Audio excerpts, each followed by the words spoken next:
जहां एक तरफ 26वीं आईनी तरमीम मंजूर होने के बाद अदलिया तकसीम का शिकार है, वहीं दूसरी जानिब उसको लेकर सियासतदानों को भी तहफ्फुज़ात हैं।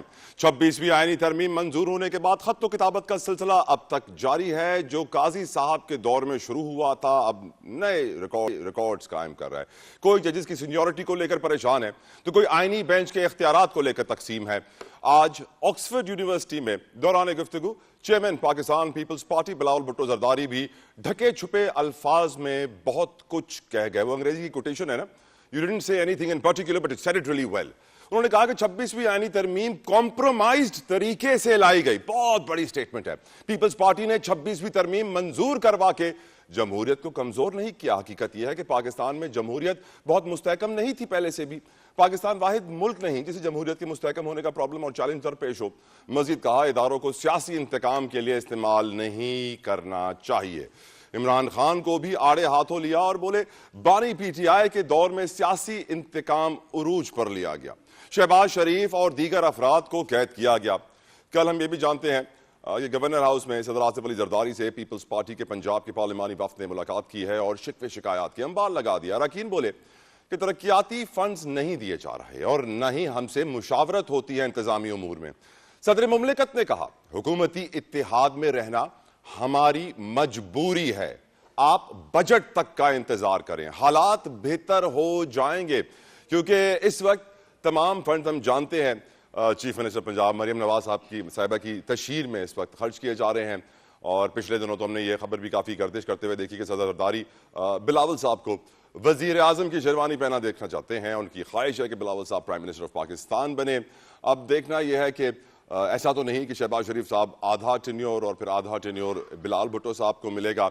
यकीनन सदर मुमलिकत की ये ख्वाहिश तो है और पीपल्स पार्टी के हर रुकन की ये ख्वाहिश है कि ऐसा हो, क्योंकि सदर जरदारी हुकूमत के वो वाहिद वो अहम इत्तेहादी हैं जो आज हुकूमत से अलग हो जाएं तो इनका तख्ता उलट जाएगा। आगे देखते हैं वो क्या हिकमत अमली अपनाएंगे। लेकिन एक बात तो वाज़ेह है, मुस्लिम लीग नून की हुकूमत आज अगर कायम व दायम है तो इसकी वजह है पाकिस्तान पीपल्स पार्टी, सदर मुमलिकत आसिफ अली जरदारी और बिलावल भुट्टो जरदारी साहब के फैसले।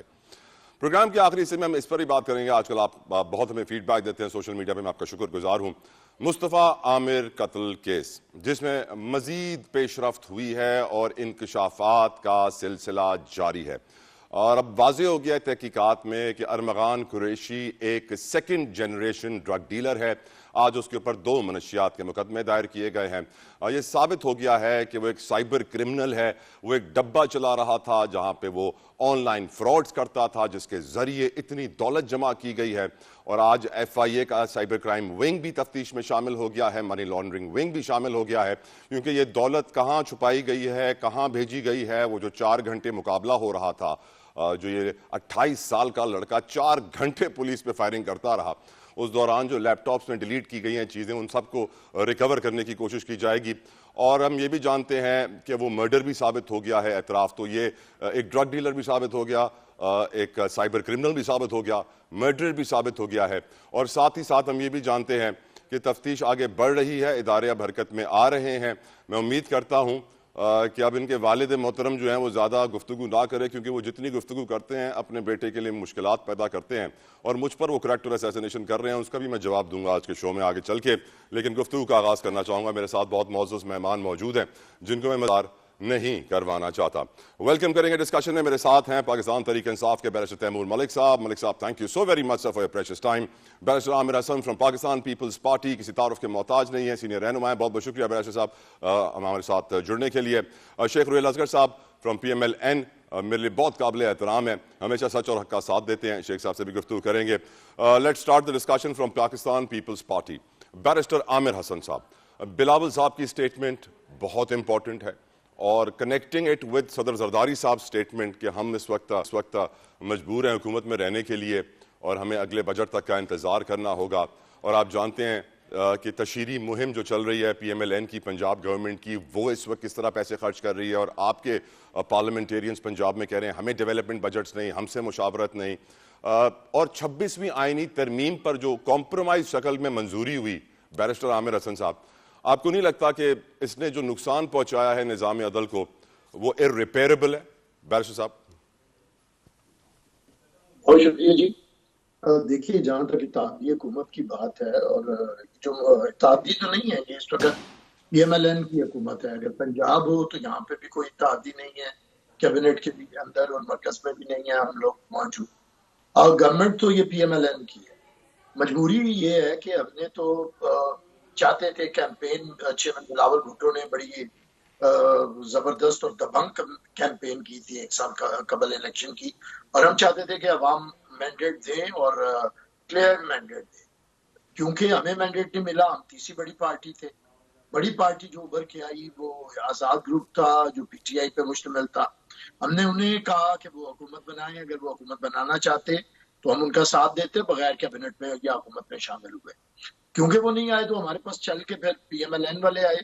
और जमहूरी तरीका भी यही है कि अगर बड़ा ग्रुप गवर्नमेंट ना बनाए तो दूसरे बड़े ग्रुप को वो हुकूमत बनाते हैं, तो हमने उन्हें सपोर्ट किया। अब ये एक वतीरा है पीएमएलएन का, इनका एक तरीकाकार है। इन्हें आदत है दो तिहाई अक्सरियत वो जो दिलवाई जाती थी, और भारी मैंडेट, और उसी खुमार से ये निकल नहीं पाए हैं। ये इनका एक कलमिया है, 90 की दहाई हो या आज की हो। मुश्किल तरीन हालात से जब ये निकलते हैं, जब इन्हें हुकूमत मिल जाती है, तो अब ये उसके बाद फिर इत्तेहादियों के साथ क्या अपनी जमात में तो करें या ना करें, इत्तेहादियों के साथ इनके मुशावरत का अमल बिल्कुल ना होने के बराबर है। अच्छा, ये हमारा कोई शिकवा, ये शिकायत या गिला नहीं है। ये बात बिल्कुल आप रोजे रोशन की तरह है यहाँ है। हम लोगों ने अगर कोई पार्टी हमारे साथ इत्तेहादी हुकूमत की तो किसी की 15-20 सीटें दी तो हम उसे भी हर वक्त साथ लेके चलते थे। इवन जो हमारे खिलाफ एहतजाज अपोजिशन करती थी हम उन्हें भी साथ लेके चलते थे। लेकिन पीएमएलएन उस इत्तेहादी पार्टी को कि जिसकी वजह से उसकी हुकूमत कायम है, अगर हम एक साइड पे हों तो पूरा पाकिस्तान भी इनके साथ सर बन जाए, सर ये बिल्कुल हुकूमत नहीं सही। बना सर सकते। सॉरी, लेकिन मैं एक चीज समझना चाहता हूं बैरिस्टर साहब आपसे। सदर मुमलिकत के ये अल्फाज हैं सर, जानता हूं कि तहरीरी मुआहदे के निकात पर अमल दरामद नहीं हो रहा। पीपल्स पार्टी आज क्यों इतनी कमजोर हो गई कि पीएमएलएन ने जो लिख के उनसे वादे किए थे तहरीरी मुआहदे पर, उस पर भी अमल दरामद नहीं करवा पा रही पीएमएलएन से? बैरिस्टर साहब देखिए, बात असल में ये है कि जो इस निज़ाम को सारे जो हाइब्रिड निज़ाम या हाइब्रिड प्लस कहते हैं, उसे मेरे ख्याल से पीएमएलएन ये साबित करना चाह रहे हैं। और हम तहफ़्फ़ुज़ात रखने के बावजूद बहुत सी बातें नहीं करना चाहते। सियासी तौर पे हमने इनसे मुआहदा किया, सियासी तौर पे उन्हें इन्हें देखना चाहिए। सियासी तौर पे सदर पाकिस्तान के साथ जो कि बड़ी पार्टी का सरबराह भी है उसके साथ मुशावरत करनी चाहिए। बड़ी पार्टी का गवर्नर है पंजाब में, उसके साथ मुशावरत करनी चाहिए। लेकिन ये जो खुमार है वो मैंने आपको कहा भारी मैंडेट का, वो नहीं हो रहा। अच्छा, अब हमें मजबूरी क्या है मैं वो भी बता देता हूँ।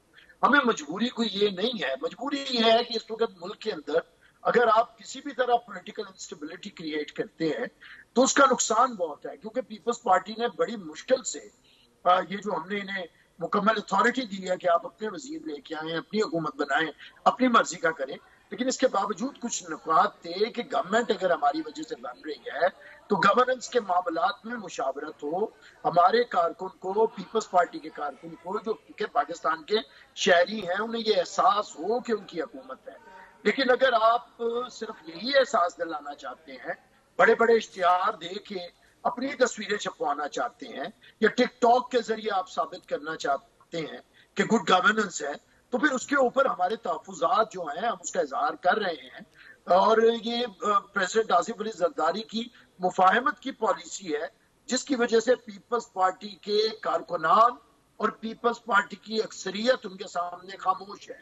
हमारा सीईसी का इजलास हुआ, हमने इख्तियार फिर मुज़ाकरात का प्रेसिडेंट आसिफ अली जरदारी को दिया, इसके बावजूद कि चेयरमैन साहब के और अरकान की अक्सरियत के तहफुजात हैं। लेकिन क्योंकि प्रेसिडेंट आसिफ अली जरदारी पार्टी के अंदर भी और पाकिस्तान में भी एक फादर फिगर है, प्रेसिडेंट ऑफ पाकिस्तान है, हमने उन्हें इख्तियार दिया कि मुफाहमत के बजट का इंतजार साथ करने को कहा सर, बजट तक कुछ बड़ी तब्दीली होगी क्या? देखिए, ये तो रवैये में तब्दीली हुई तो बजट तक तब्दीली आएगी। ओके। अगर रवैये वही रहे कि हम पता नहीं यहाँ पे किसी खानदाने गुलामा की हुकूमत है, जी तो अगर ये समझते रहे कि कोई शहंशाह है जी तो फिर वो खराबी होगी। और अगर बिल्कुल ये भी ठीक। समझते रहे कि इसे पॉलिटिकली नहीं चलाना, ये किसी और इदारे की जिम्मेदारी है कि वो हुकूमत संभाले, तो जी फिर ये उस इदारे के ऊपर बोझ डालने वाली बात है इस वक्त के ऊपर। तो ये सियासी कुव्वत को जो कि जी। हुकूमत कर रही है जी, उसे जी। ये समझना होगा कि राइट सर। सियासी मामला को सियासी तरीके से हल करना है। बिल्कुल